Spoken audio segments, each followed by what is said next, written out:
à tous et à toutes. Bienvenue en Zonzon, bienvenue dans ta maison. The Furious Cucumber featuring Shape and Endgame, comme d'habitude. Hein.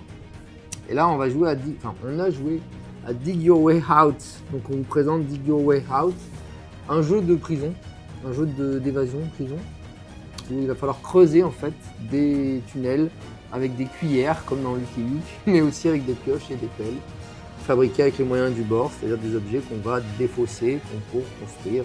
Par exemple, il faut une corde, on va prendre un lacet de chaussures, hein. On fait du adhésif, et on va faire crafter des objets. On va pouvoir aussi se taper dessus avec en l'occurrence surins, mais aussi des armes qu'on va trouver dans le paquet, hein, des ciseaux rouillés, des cutters, des choses comme ça. On peut aussi également acheter des armes en promenade avec des cigarettes, hein, des trucs. Tous ceux qui ont été en zonzon s'en souviennent. Hein. Dédicace à tous les poteaux en prison. Dans la pièce que je joue. Tu joues ça? Oui, dans la pièce des ados, à un moment, je fais dédicace à tous les poteaux en prison. Puis il s'agit de gangsta, le gamin. Et il y a aussi des gangs de caïds qu'on peut intégrer et qui donnent des pouvoirs un peu spéciaux. Un jeu qui se joue avec le dé au déplacement, ou alors on utilise ces deux actions pour aller dans l'endroit où on veut. Donc ça c'est plutôt pas mal, parce que si vous êtes une quiche au dé, que vous faites pas ce que vous voulez, voilà, un 2, un 6. Voilà. Et bien on peut choisir d'utiliser ces deux actions pour aller dans l'endroit qu'on veut. On a deux actions à effectuer, une action par exemple du déplacement, et puis une action soit de fabrication, de vente ou d'achat, soit une fabrication, soit une action de creuser, soit une action de voler une cuillère dans le réfectoire, ou de ramasser des cartes. Ce que tu as fait souvent. Ce que j'ai souvent fait, ouais. Au départ. Mais en fait, c'est pas foufou parce que ça fait qu'un... Enfin voilà, le gros du jeu en fait, c'est d'arriver à avoir 12 points de creuse. Et les points donc les cuillères, ça rapporte un point. Un point. Les pioches 2, Luther, et les pelles 3. Voilà, et moi c'est vraiment un jeu qui m'a bien plu dans son principe, je trouve ça assez punchy. Bon, à 2 c'était un petit peu plus calme, mais j'ai quand même réussi à racketter un peu Nico, donc il y a quand même l'esprit de prison qui se précise vite. L'esprit de la prison est effectivement présent, parce qu'il faut vraiment faire gaffe. Dès que tu fais du crafting, tu annonces le craft que tu as fait. Si tu as créé une pioche, tout le monde sait que tu as fait une pioche. Bah oui.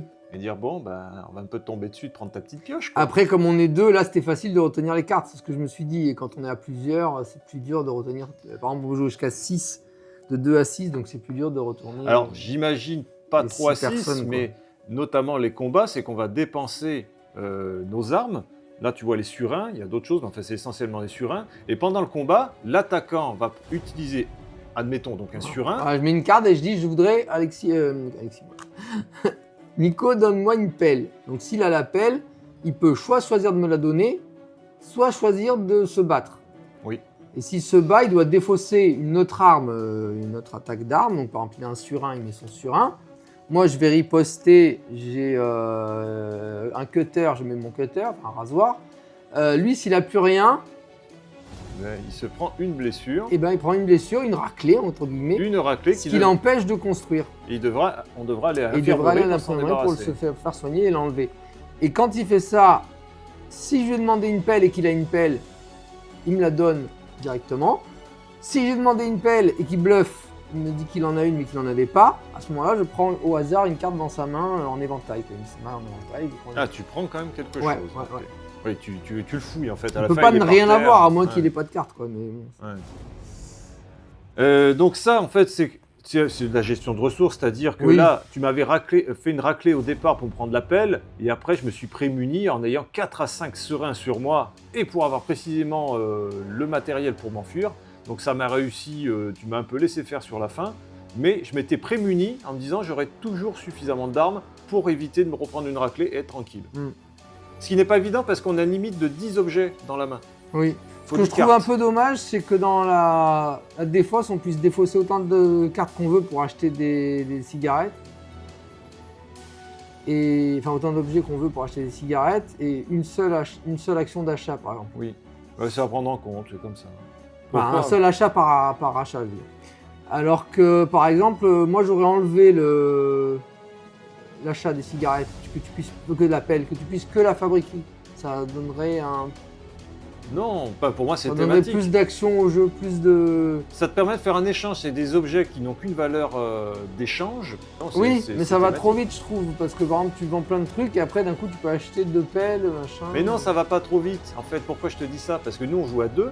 Tu as vu la version de Oui, Michel oui. et Michel, pas Jacques et Michel. hein. Non, l'extension Bon, qui s'appelle Michel et Michel, ce qui se passe en prison reste en prison. qui permet soit de rajouter un Michel homme, soit de rajouter un Michel femme, hein, parité oblige, et qui permet de pouvoir déplacer un espèce d'automat qui va pouvoir attaquer le joueur adverse.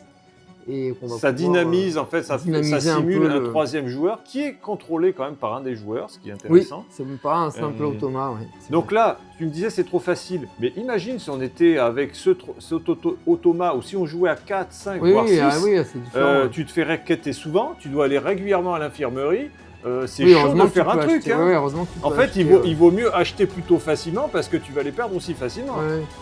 Par contre, c'est vrai qu'à un moment donné, je me suis dit, il a beaucoup d'armes parce que tu étais souvent à côté de la promenade. Donc il y avait du bluff aussi, il y a du mind game. Je me suis dit, il a beaucoup d'armes, il reste dans la truc et quand je vais y aller pour acheter, il va me taper et.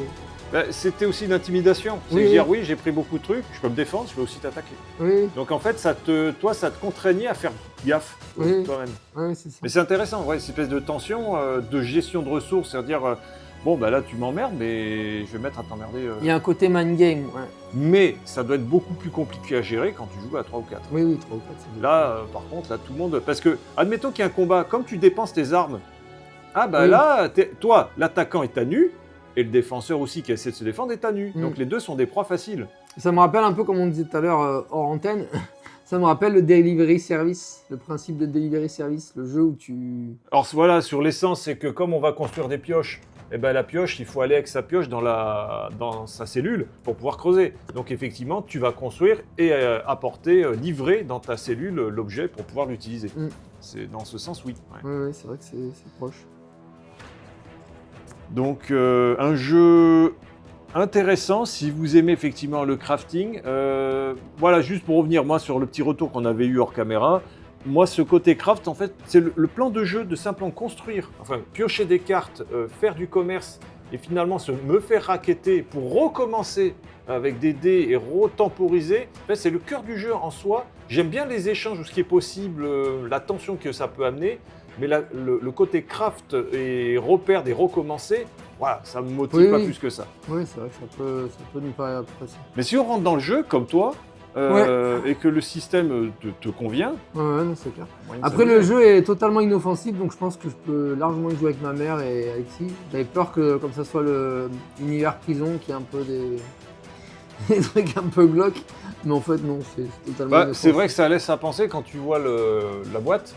Oui. Bon, c'est un peu inquiétant. Oui, ça fait Présenté comme ça. un peu comme lâche pas la savonnette, quoi. Tu te sens, tu te dis, ouais, il va y avoir des trucs un peu dégueux. Parce Bah, que... lâche pas la savonnette, on est dans le trash dégueulasse. Oui, ouais. oui, mais là, tu regardes l'image, tu te dis, ça va être un peu trash dégueulasse, et puis en fait, non, finalement, c'est très. À part les douches où tu te dis que, bon, quand tu te fais racketter dans les douches, on sait ce qui s'y passe. Et je veux dire, à part ça, Bah, ça, c'est pas traité dans le jeu. Bah, c'est pas Oui. lâche pas la savonnette. mais à part ça, qui est un petit peu subliminal, et je veux dire, il n'y a rien de non familial dans le jeu, quoi. C'est un jeu vraiment qui peut être accessible à toute la famille. Voilà, Un dernier mot? achetez-le. C'est mon jeu préféré en tout cas.